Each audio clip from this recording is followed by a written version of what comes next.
নমস্কাৰ যিসকল ব্যক্তিৰ নাম 2005 চনৰ ভোটাৰ তালিকাত নাই তেওঁলোকে এছআইআৰৰ সময়ত কি ডকুমেণ্টছ জমা দিব লাগিব এই প্ৰশ্নটোৱে বহুতৰে বাবে চিন্তাৰ বিষয় হৈ পৰিছে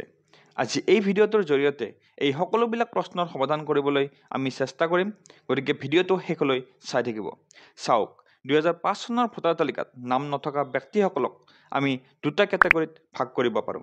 প্ৰথম কেটেগৰীটো হৈছে যিবিলাক ব্যক্তিৰ বয়স 2005 চনত 18 বছৰ হোৱা নাছিল আৰু হয়তো বহুতৰে 2005 চনত জন্মই হোৱা নাছিল আৰু দ্বিতীয় কেটেগৰীটো হৈছে যে সেইসকল ব্যক্তি যিসকল ব্যক্তিৰ বয়স 18 বছৰ হৈছিল কিন্তু তেওঁলোকে ভোটাৰ তালিকাত নাম উঠোৱাৰ বাবে আবেদনেই কৰা নাছিল এই দুই প্ৰকাৰৰ মানুহৰ বাবে আমি বেলেগ বেলেগকৈ বুজিবলৈ চেষ্টা কৰিম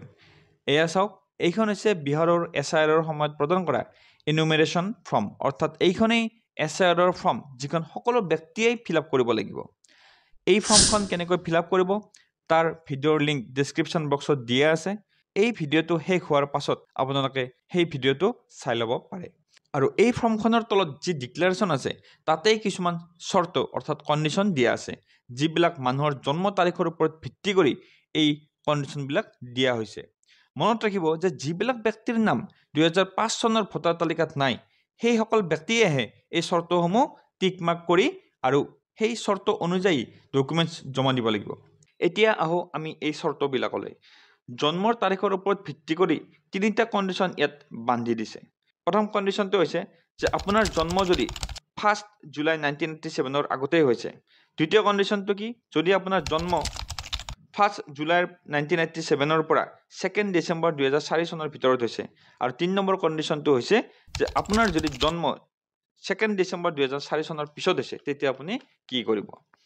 প্ৰথম কেটেগৰীৰ যিসকল ব্যক্তি অৰ্থাৎ যিসকল ব্যক্তিৰ 2005 চনত 18 বছৰ হোৱা নাছিল বা জন্মই হোৱা নাছিল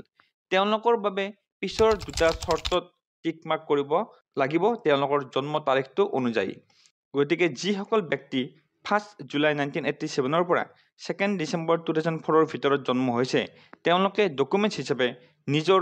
বাৰ্থ চাৰ্টিফিকেট নহলে পাছপৰ্ট নহলে এডুকেশ্যনেল চাৰ্টিফিকেট নহলে ল্যান্ড চাৰ্টিফিকেট বা কাষ্ট চাৰ্টিফিকেট ইয়াৰে যিকোনো এখন দিব লাগিব আৰু লগতে দেউতাক বা মাক যিকোনো এজনৰ নামত থকা 2005 চনৰ ভোটাৰ তালিকাৰ ডুপ্লিকেট কপি লগত দিলে যথেষ্ট আৰু যদি দেউতাক বা মাক দুইজনৰে এজনৰ 2005 চনৰ ভোটাৰ তালিকাত নাম নাই তেতিয়াহলে এই 11খন ডকুমেণ্টছৰ ভিতৰত যিকোনো এখন দিব লাগিব আনহাতে যিসকল ব্যক্তিৰ জন্ম 2 ডিচেম্বৰ 2004 চনৰ পিছত হৈছে তেওঁলোকে নিজৰ লগতে দেউতাক আৰু মাক অৰ্থাৎ তিনিজনৰে বেলেগ বেলেগকৈ ডকুমেণ্টছ দিব লাগিব আৰু যদি ভোটাৰ লিষ্টত নাম নাই তেতিয়াহলে তলৰ এই 11খন ডকুমেণ্টছৰ যিকোনো এখন জমা দিব লাগিব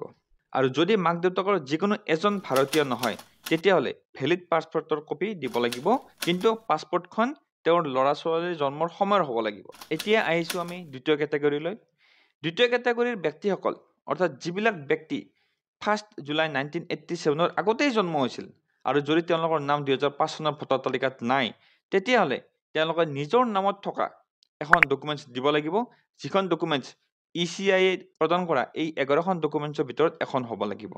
আৰু তেওঁলোকে মাক বা দেউতাকৰ নামত থকা কোনো ডকুমেণ্টছ দিয়াৰ প্ৰয়োজন নাই এই ডকুমেণ্টছৰ লিষ্টখন চালে আপোনালোকে নিশ্চয় বুজি পাব একো ইয়াত বিশেষ ডকুমেণ্টছ নাই গতিকে বন্ধুসকল ভিডিঅ'টো আজিলৈ ইমানেই আছিল ধন্যবাদ